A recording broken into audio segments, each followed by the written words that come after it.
ఈ నెల 20వ తేదీన భీష్మ ఏకాదశి సందర్భంగా జంగారెడ్డిగూడెం గ్రామదేవత గంగానమ్మ తల్లి ఆలయం నుంచి ద్వారకా తిరుమల వరకు పాదయాత్ర నిర్వహిస్తున్నట్లు హిందూ ధర్మ ప్రచార సమితి సభ్యులు అర్జుల మురళీకృష్ణ తెలిపారు.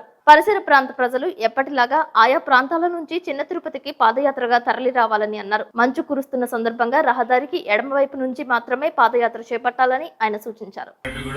హిందూ ధర్మ ప్రచార సమితి జంగారెడ్డిగూడెం వారు నిర్వహిస్తున్నటువంటి ప్రతి సంవత్సరం ద్వారకా తిరుమల పాదయాత్ర భీష్మ ఏకాదశి పర్వదినాన ఈ నెల 20వ తారీఖుని ఉదయం 4 గంటలకి మంగళవారం నాడు జంగారెడ్డిగూడెం గ్రామంలో ఉన్నటువంటి శ్రీ గంగానమ్మ అమ్మవారి యొక్క దేవస్థానం దగ్గర నుంచి ఈ యాత్ర బయలుదేరుతుంది. జంగారెడ్డిగూడెం మరియు పరిసర ప్రాంతాల నుంచి మరియు అటు కేతవరం, లక్కవరం, జీ కొత్తపల్లి, ఈనర్సాపురం, బొల్లంపాలెం, అదేవిధంగా కామరూపకోట ఇలా జంగారెడ్డిగూడెం పరిసర గ్రామాల నుంచి ఏ రూట్ లోంచి భక్తులు ఆ రూట్ లో ప్రతి సంవత్సరం ఏ విధంగా అయితే ఉదయాన్నే లేచి ద్వారకా తిరుమల చేరుకుంటారు, అదే విధంగా ఈ సంవత్సరం కూడా ఈ పాదయాత్ర కొనసాగుతోంది. సుమారు 10,000 మంది భక్తులు ఈ పాదయాత్రలో పాల్గొంటారని ఒక అంచనా. దానికి తగ్గట్టుగానే మార్గ మధ్యలో ఈ భక్తులందరికీ కూడా మంచినీరు, తేనీరు, అల్పాహారం ఇవన్నీ కూడా ఆ గ్రామాల్లో ఉన్నటువంటి భక్తులు వాళ్ళకి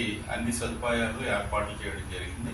అదేవిధంగా ద్వారకా తిరుమలలో కూడా వెంకటేశ్వర స్వామి దేవస్థానం వారు ఈ పాదయాత్ర చేసుకుంటూ ద్వారకా తిరుమల చేరుకున్నటువంటి భక్తులకి సత్వర దర్శనం, అదేవిధంగా అన్నదానం, అన్నప్రసాదం వాళ్ళందరూ కూడా ఏర్పాటు చేయడం జరిగింది. కాబట్టి భీష్మ ఏకాదశి పర్వదినాన ఈ విష్ణు సహస్రనామం చేసుకుంటూ వెంకటేశ్వర స్వామి వారి యొక్క దర్శనం చేసుకుని వారి యొక్క కృపకు పాత్రలు అవుతారని, అందరూ కూడా ఈ మంచు ఎక్కువగా ఉంది కాబట్టి భక్తులందరూ కూడా ఒక క్రమశిక్షణగా రోడ్డుకి ఎడమ చేతి వైపు మాత్రమే ఒక క్రమశిక్షణగా నడిచి వెళ్లాలని, అదే విధంగా గత 22 సంవత్సరాలుగా భక్తులందరికీ కూడా మేము తెలియజేస్తున్నాం. కాళ్ళకి మెత్తని చెప్పులు, నెత్తి మీద ఒక టోపీ గానీ లేదా ఒక తెల్లటి వస్త్రం గానీ వేసుకుని వెళ్ళమని మేము చూస్తున్నాం. అయినప్పటికీ కూడా కొంతమంది భక్తులు చెప్పులు లేకుండా నడవడం, ఆ బొబ్బలు ఎక్కడం, తర్వాత బాధపడటం ఇవన్నీ కాదు.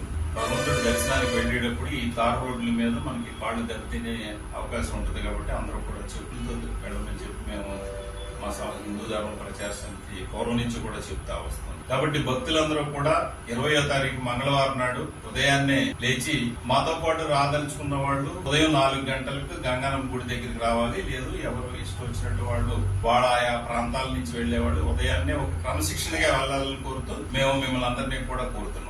సెలవు.